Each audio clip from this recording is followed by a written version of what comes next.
Villa podcast, here with my good friend Dan Wiseman. It's been a while, hasn't it? Absolutely. We've been asking for it, your friend in the comments. We're back, What's Finn, his name? don't you worry. Finn. Formerly. Is he the guy who follows me on Instagram? Yeah. He's a nutcase in the comments every week. So he'll be happy. Good fan. I think, first of all, we should talk about the game of the weekend. Yeah. 3-3. Came out of nowhere, high-five Sheffield United. Before going into the game, what were you expecting? A performance relatively similar to the one we got up until about 80 minutes, to be honest with you. I thought Sheffield United, were everything that I expected them to be. They came at us, they fought hard, they just seemed to want every ball more than we did. 50-50s they were there. I really been impressed with what Chris Wilder's doing at Sheffield United. I don't think he's got enough credit for it. I think before the game he's averaged something like 1.93 points a game in the Championship since he got promoted, which is ridiculous. I was really impressed with their performance. I think the fact that they took Scott Hogan on loan suggested that what kind of team they were. The fact that they could fit into that kind of mould. And I can see he's certainly got a chance there. The way Billy Sharp plays, and the fact that the fox in the box mentality that he has, I think suits Scott Hogan. So I was impressed with them, and I thought it was going to be a tough game, and it certainly turned out to be. If we're judging how Sheffield United play based off the signing of Hogan, most Villa fans would probably say they're an awful side. Yeah. Sat in third in the Championship. It was always going to be a tough game. It really was. But I don't think I expected us to roll over as easy as we did. No, absolutely not. Saying that, results haven't been great since we've done the last podcast. Actually, we've not won maybe that's too many, have we? Curse the podcast because we've not seen each other too much. Going through the game, Billy Sharp, he is just an absolute veteran of this league, isn't he? And I've got a few mates who are Sheffield United fans, always saying Billy Sharp is the Championship's Messi. I'm like, behave. I finally get the hype now. Billy Sharp is... he's a god of the lower leagues, isn't he? Yeah, he's been doing it for God knows how long. And like Chris Wilder, he just embodies Sheffield United, doesn't he? I think he might be a Sheffield United. He's played, you've got to give him a huge credit, because it's just I fancy them personally to go through the playoffs. Really? I think that I think they've just got that steel that with no pun intended. They've got a real good attitude, hard working. I feel like on their day, as I say, I feel like coming up from League One so recently just means they want the game so much more. They seem so hungry every time I watch them. I think it will carry them up this season. So there's a good mix, as we said, the veterans such as Billy Sharp, not Billy, and also Ender Stevens, not so young now, but someone who we know. Absolutely. Goalkeeper as well, very good. Obviously wasn't in the last sort of. No, it fell apart a little bit. Did you see the footage afterwards of Ender Stevens? Unleashing on it. I think that was quite harsh, to be honest. Yeah, I think the frustrations obviously were high, and I think I can't imagine how that game would have felt being a Sheffield United fan, because they had all angles covered. We were offering nothing going forward. Every time they went forward, it looks like they were going to score. We looked shaky. We had no clear system, and to throw it away was genuinely, I couldn't even believe what I was seeing, let alone being someone in the away end. It must have been heartbreaking. Yeah, I love that video from one of their vloggers that they've put the Titanic music over from Andre Green's goal. I think that's brilliant. And they've got the perfect view for the header. It was actually unfortunately for them, but no, I think for 80 minutes we were just we were terrible. There's no words for it. And I said in the transfer deadline video that I did that I was happy with our business. I'd stand by that, but I also said I thought we'd addressed all the areas of concern. We've not. No, unfortunately. I thought we'd be seeing Tom Carroll. I know he's not really a defensive midfielder, but the curse of Bodymore Heath has struck him. I don't know what's in the water. No one can stay fit, mate. No one.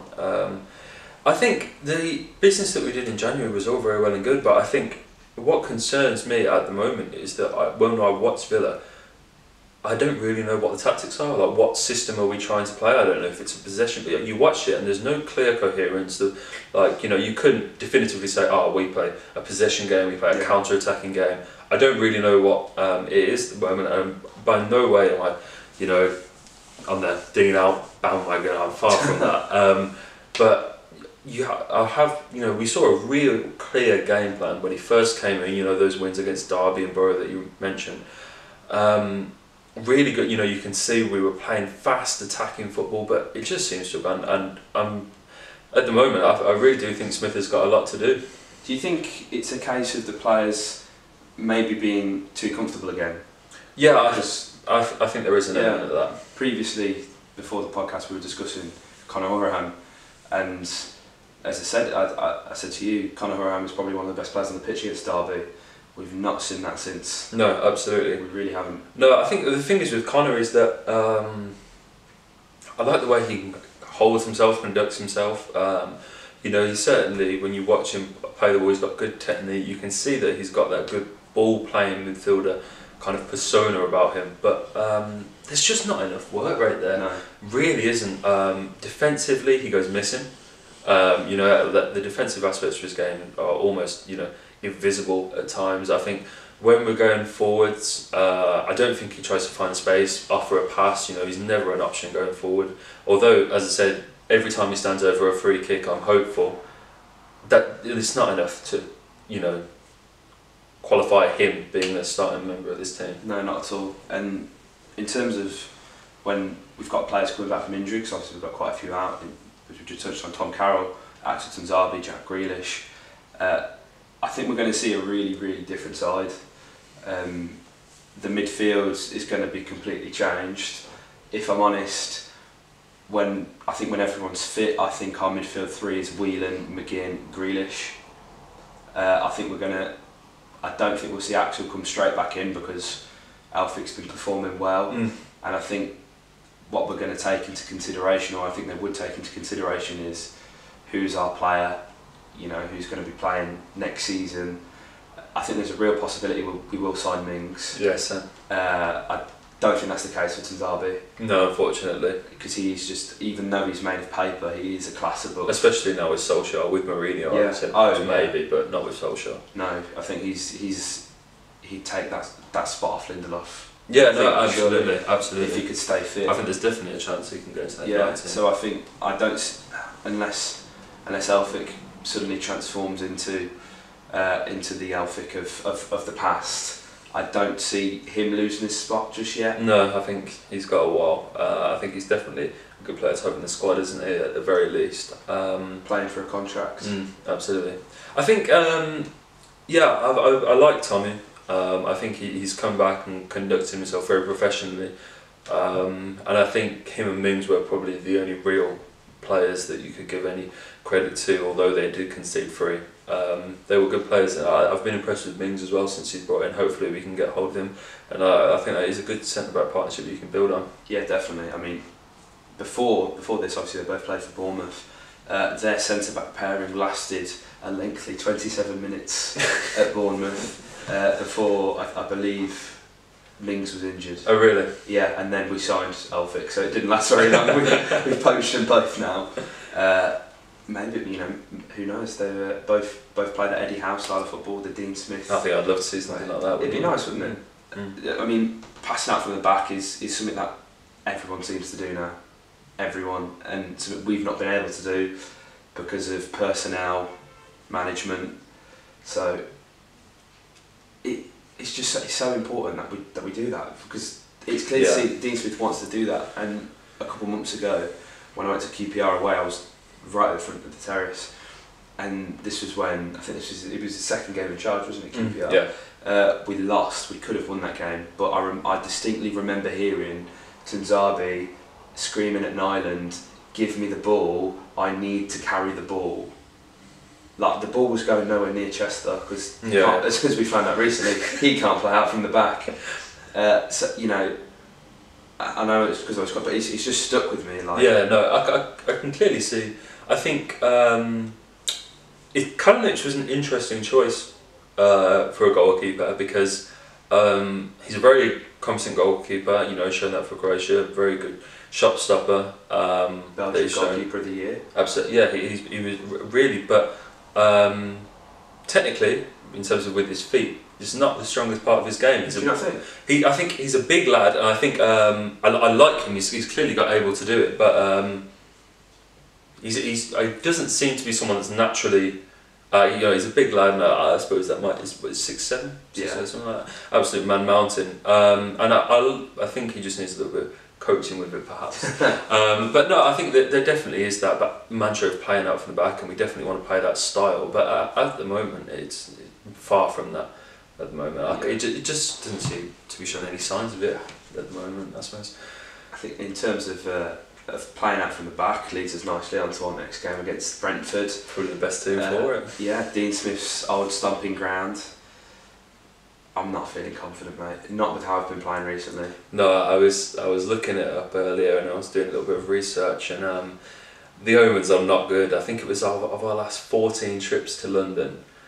We've lost 12 or something like that, something ridiculous. Jesus Christ. We haven't won away at Griffin Park since 1957.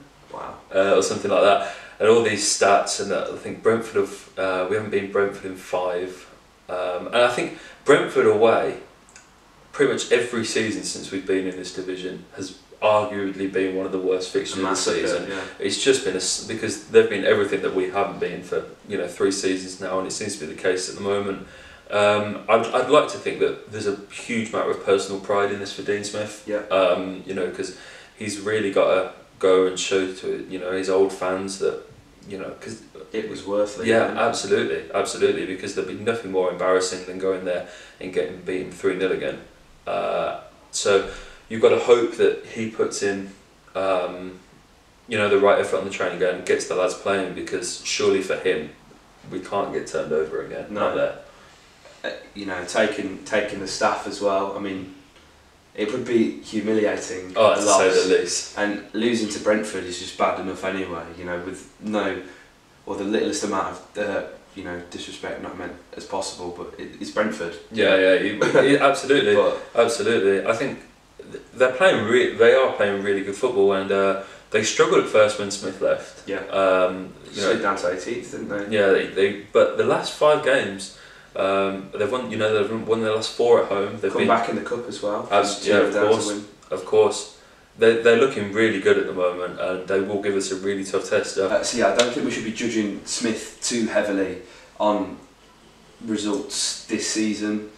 He's been left with a lot of players who you'd never imagine Dean Smith signing out or Neil Taylor, and Taylor's been. He was good before his injury. I would like to say that on the record, because I've slated Neil Taylor a lot on this podcast.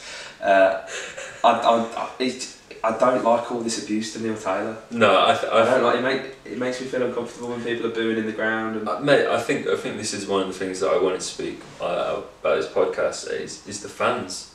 Some of the things that I read.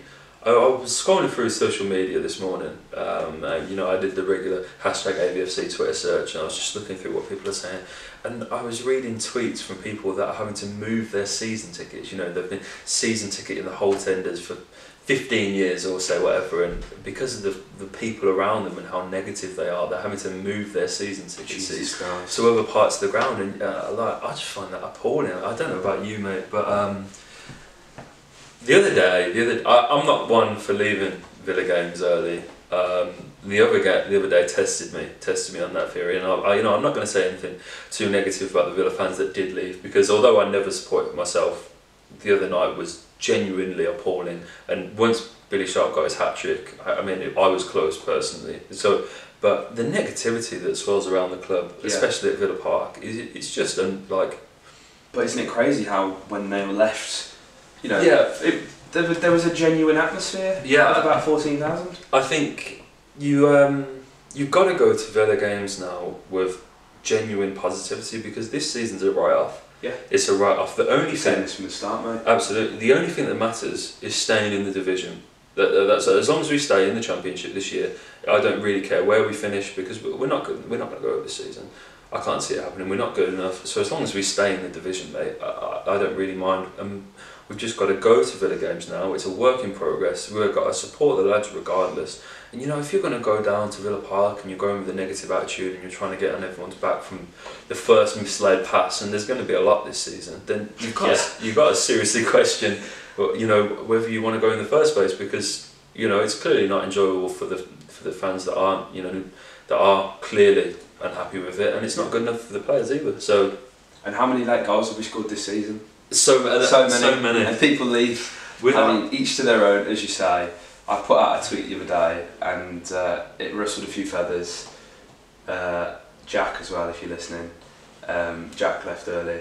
Yeah, and he went very happy with my tweet, so I'm sorry, Jack. But you missed the comeback. That's on you. That's on not just you, everyone that left. So you paid your money. You may as well stay. That's my As I said, I always try and stay at the Villa, and as I said, I've never really. I don't think your dad would let you leave early. No, absolutely. I think but I was pushed. I was pushed the other night. But yeah, as you said, mate, the fans have really got to try and be what pushes the team on, because nights it was tough the other night and we haven't got much going on the pitch, and look what happens once we got a positive atmosphere going around the place. You never know, especially in this division, anything can happen with just a little bit of positivity. And Villa fans, we just don't seem capable of that half the time. I've been quite disappointed by our fan base in the new year. I really have to say. I mean, the fact that I can even search #Smith out into Twitter and results come up of people genuinely calling for his head is nothing short of a disgrace, mate. In my personal opinion. Yeah, for a man who's been in the job for a matter of months, it is ludicrous, shocking. isn't it? So back to Brentford. The game for me, and not just with Brentford, with most games, our Achilles heel is the fullbacks, and it's the defence, as we touched on earlier. It's important having a strong defence and being capable of playing out from the back. But when you look at players like Watkins, he's going to have Alan Hutton on toast, mate. Mate, he's going to have him going to and from the stream all day long. It's going to be embarrassing. It's a real shame we didn't get Gilbert to hurry up and come in January, because boy, we could do with him. But no, I think you can only work with what we've got, and it's going to be a tough game for all the players out there, because as I said, Brentford play with a pace and with an energy that we just can't replicate at the moment. And so all over the park, it's going to be a matter of winning your personal battles, and that's going to be a real tough test for the fullbacks. But as I said, it's another game. We've got to go in with a clean slate. I feel like the comeback will have helped us. There's certainly going to have boosted the lads' mentality, because I would have been a lot more fearful going into this game had we not produced the comeback that we did. So I'm hoping, if anything's going to kickstart this team, it's got to be a comeback like that, surely. You'd hope. That's the thing. I think I may have mentioned this in my article, but I don't think I was quite clear in my delivery in it. The comeback, it either makes us or breaks us. It really does. We can either take that, like we should have done with Wolves last season against QPR, and our season starts now, or if we lose to Brentford, I mean, we're talking about it being over anyway, but we're going to want to win the rest of our games. Absolutely. I really don't see us going anywhere. I know Brentford are a great side. The table may not suggest that at the minute, but the table only tells half a story, doesn't it? Oh, absolutely. I think, it really is going to be a tough one, and not one I'm particularly looking forward to at this moment in time, I must say.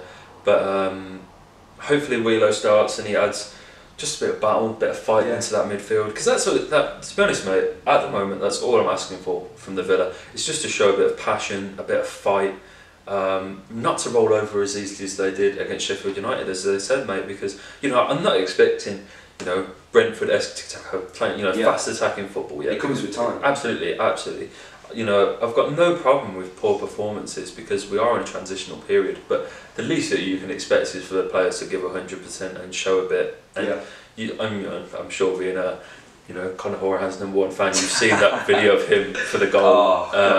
And you look at that and you just think, I've got no problem with poor performances, but you can't excuse that. There is no tactical excuse. You can't. There's nothing you can use to explain that. I actually, in my article, I took a screenshot of the play as it was unfolding, and I actually highlighted Mings and Jedinak being at full, essentially. But after I watched it back, I mean, Hourahan should have been tracking. Jedinak should have tracked. You can pick holes in it all down. I made that pretty clear in my criticism of Jedinak, but Hourahan equally as culpable. Also Kodja, in the build-up. Yeah, no, he's it was almost as if after the ball was played, he thought, oh, I'm going to have to run, but then the ball was played and he ran anyway. But it's too late. Like, you should have pressed 3 seconds before. Codger's gone, mate. I think ever since we should have took that 6 million offer, shouldn't we? As soon as that fell through, that Codger's done, finished. You watch him, he's nowhere near the same player that he was. He just doesn't seem to have that passion anymore. Like, he seemed to have a genuine excitement, a genuine like happiness about him when you watched him on the pitch. He really expressed himself, and he always put a big smile on my face. But he's lost that now. I feel like he wanted that move on deadline day. That didn't go through. I feel like he's yet another player that is just waiting to go in the summer. And unfortunately, and I really don't want to say this, but yeah, you're right. We should have taken that £6 million for him. Every time he scores, I get this feeling that the old Codger's back, and then the next 3 games, I'm proven wrong instantly. And I remember, I think at the start of the season at Ipswich away, we drew that game, but I think it was an island calamity, if I remember. Yeah, you should remember. Anything from that period pretty much addresses an island calamity, I think. And he scored in that game, and I really felt like, this is Jimmy Danger. Not Jonathan Codger, this is Jimmy Danger. But no, I mean, it's just, there's so many players, and I hate to scapegoat people, I really do. I think I've kind of learnt from my shitting on Neil Taylor days. I shouldn't be like that, and I think if anything's proved that, it's Villa Twitter recently. Someone who needs praise, and I think I'm going to actually clip this into a highlight on Twitter because this needs to get out there. Glenn Whelan, we spoke about him before. Whether you like it or not, Glenn Whelan is our best defensive midfielder at the club. There is no questions in my mind. I pretty much run a Bjarnason propaganda account, and I think that Glenn Whelan's our best midfielder in the club. It's been pretty quiet on my front from Bjarnason, actually. Yeah, I think I've after Preston away, I genuinely received about 20 messages saying how crap Bjarnason was. Of people I never thought I'd get a message of. Yeah, I watched him. I watched him in the whole game. Oh mate, you know that this podcast and the people that watch it will know that this podcast has been the #1 source of Bjarnason hype since his very first sign for the club, mate. Even when he was playing poorly, we could rant about his hair and his beard all day long. But my God, he was abysmal against Hull. Genuinely abysmal. And it pains me to say it, but I saw someone tweet after, I think it might have been the Preston game, if your manager is having to bring on Glenn Whelan to add some pace and some dynamism into the side, then you're clearly not doing a good job. And with no disrespect to Glenn Whelan, it's true, isn't it? And he's come back in, and maybe last season performances weren't what we expected. And again, without disrespecting Glenn Whelan, when no one gets excited about signing Glenn Whelan. No. I remember I was on holiday when it was announced, and I woke up to go to San Diego Comic-Con, and I suddenly get a notification we've signed Glenn Whelan, and all of a sudden my day just got worse. Yeah, that for me, the signing of Glenn Whelan was like, wow, we really are a championship club, aren't we? And that's a proper Steve Bruce signing, isn't it? And I said, but that's the thing with Glenn Whelan, is that I feel like from day one, because he's not. He hasn't got Eno at the end of the day, and he's not foreign. Well, he is. Well, to a certain extent. Because he's not from he's not from continental Europe or somewhere fancy. People kind of write him off, but you're right, and I think this says a lot about the status of the club more than anything. But he is the best defensive midfielder at the club, arguably at the moment the best midfielder at the club. Period. I feel like. Yeah, he's got to start. But the problem is with Wheeler is that I find he often comes into the squad, does well for a couple of games, but as soon as you give him that extended run in the first game, isn't it? Yeah, he can't handle that, and that's the problem. I think when we've got 2 games this week, can you start Glenn Wheeler in both of them against 2 sides which are going to be up and at? Yeah, they're going to. The amount of running that we're going to have to cover a lot of ground in those 2 games. Can you do that? And if so, which one do you have him for? And then God knows who you start in the other one. I was really excited for Miller to come back. I thought he'd have a point to prove, especially after a lengthy time on the sidelines. I thought he'd come back with a real point to prove. You know, he's not got many years left in him, so I thought, you know, you'd really try and fight for this at the Villa, because, you know, really, you know, it's anyone's spot at the moment. Yeah. Midfield, you know, you put in a couple of good performances, and it's yours, mate, but no one can do that. I think when Smith first came in, I really did expect to see a lot of the kids play, or, you know, at least feature. I know we've seen some cameos in the bench, and O'Hare didn't really set the world alight when he got his chance against Swansea. I didn't think he was bad by any means. I think, but when you say, you know, the midfield anyone's spot, there were players who, you know, even Axel could play there. I said to my dad before the game the other day, I think Tyrone Mings could play there. Yeah, I think it'd be a waste. Genuinely, it's anyone's, as I said, it really is. I think, there are a few, you know, defensively, I think there's no spot that's really nailed down. I think Mings and Elphick have probably got, you know, established themselves as a centre back for now. But yeah, I would say even that, you know, that's open to, you know, anyone that coming in and putting in a good performance. But I remember saying this on a podcast. I think it might have been the last one that we did. That I was disappointed with John Terry, and that point remains the same, mate. I have to genuinely ask the question: what is John Terry doing for the benefit of Aston Villa at the moment? Because he's had a long. I mean, I'm not expecting the world from John Terry, but we really are poor defensively. And, you know, surely if there's one area of John Terry's expertise, that's where you'd like to see him come in and try and help the team. But you're not seeing any signs of that. I mean, to play devil's advocate, could you not say the same about Smith? Mate, this is what I'm going to be quite impartial about Dean Smith, and I'm going to say that we need to back him, we need to give him time, but he's doing really, really poorly at the moment. And no one is free from criticism at this club. I don't care, you know, if Dean Smith is going to be a manager for a long time, and regardless of that fact, he needs to improve. And, like, as I said, I'm not expecting promotion pushes, but I'm expecting to see signs of something. But, like, you know, since the kind of December fallout, and, you know, I feel like we just capitulated after the Leeds game. I feel like, you know, as we lost that league, I think even West Brom take it a bit further back. Yeah, no, you're absolutely right. I think genuinely since then we've just fallen apart, and Smith needs to because we've had some defeats now which you can look at. You know, and I pick out the 3-0 loss against Swansea at home in the FA Cup.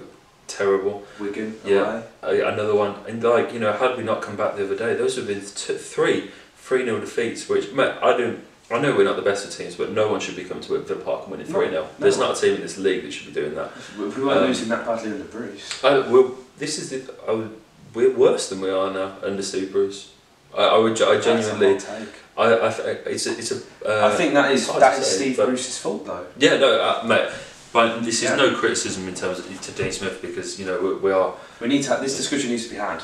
Absolutely, you know, I think fans need to realise you can criticise a performance and a manager and not want them out. I think. Yeah, they haven't quite grasped that, have they? You'd be surprised reading Twitter. I think anyone would think Dean Smith is doing a terrible job and that he's getting sacked after the next loss.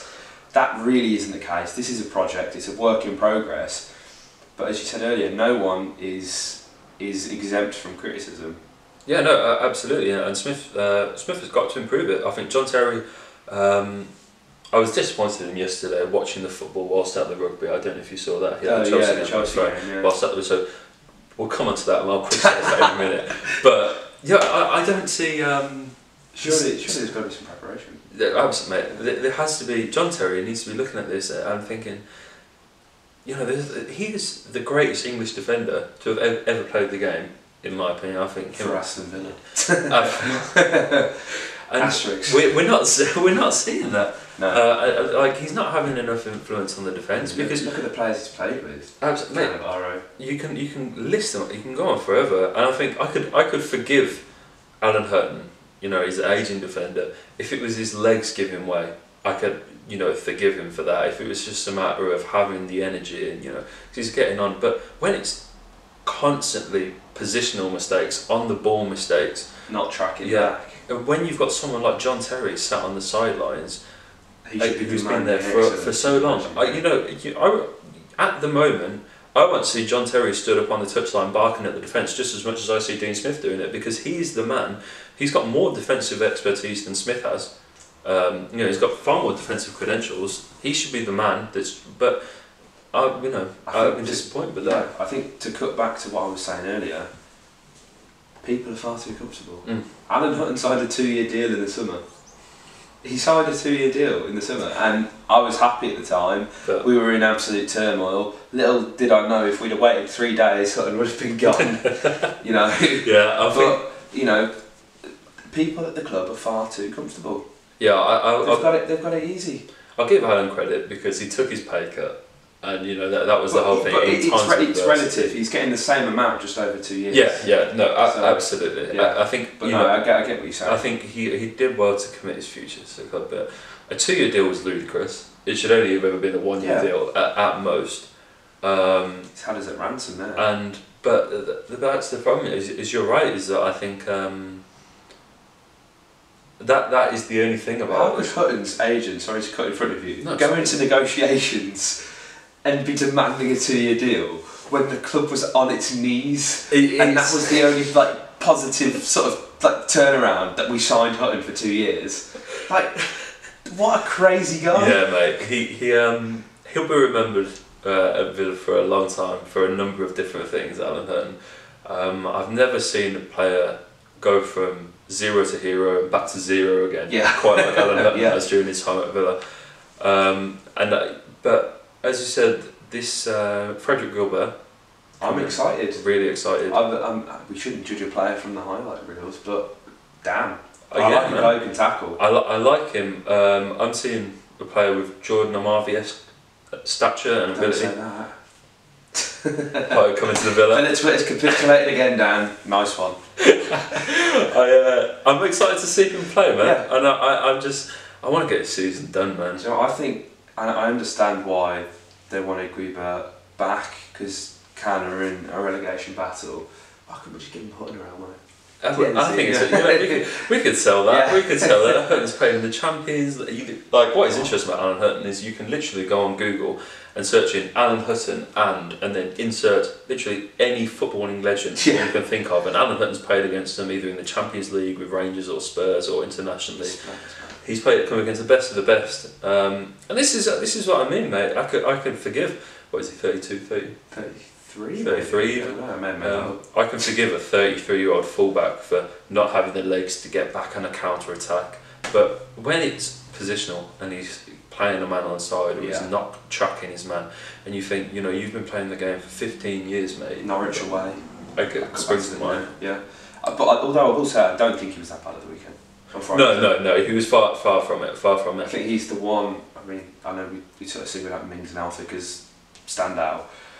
Although there wasn't, that type of performance from Hutton, at least he didn't give up.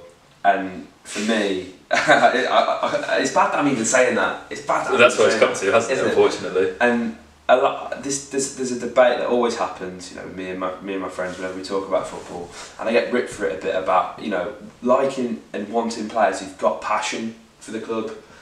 We're going back to the game again, but none of them showed any passion. No, mate. That was, for me, was the real difference. If you get beat 3-0 and you've tried, I haven't got a problem with that. This is my point. Because to be fair, as well, Sheffield United were very good, but we made them look very good as well. Mate, we let them knock it around the park. We rushed every single time we got the ball. We panicked. We rushed it. We either knocked it long or knocked it out for a throw-in. And mate, everything about the Villa at the moment just seems so laborious. Yeah. Every time we get the ball, we take an age to find our shape, start moving. Don't get me started on throw-ins. Jesus, we do a whole podcast on our throw-ins. It takes us forever to take, as you said, take a throw. Everything seems, and you watch stand still on the edge of our own box while the throw-in's being taken. You've literally got a man there taking a throw-in, and then the other players just staring at him like this, and you think. I don't know what, I'd be interested to see what they do in the training ground with that. When I genuinely watched that performance, and my overriding thought throughout the game was, what have we been doing all week? What shape have we been working on? What have we been, when we're on the ball, what have we been working on?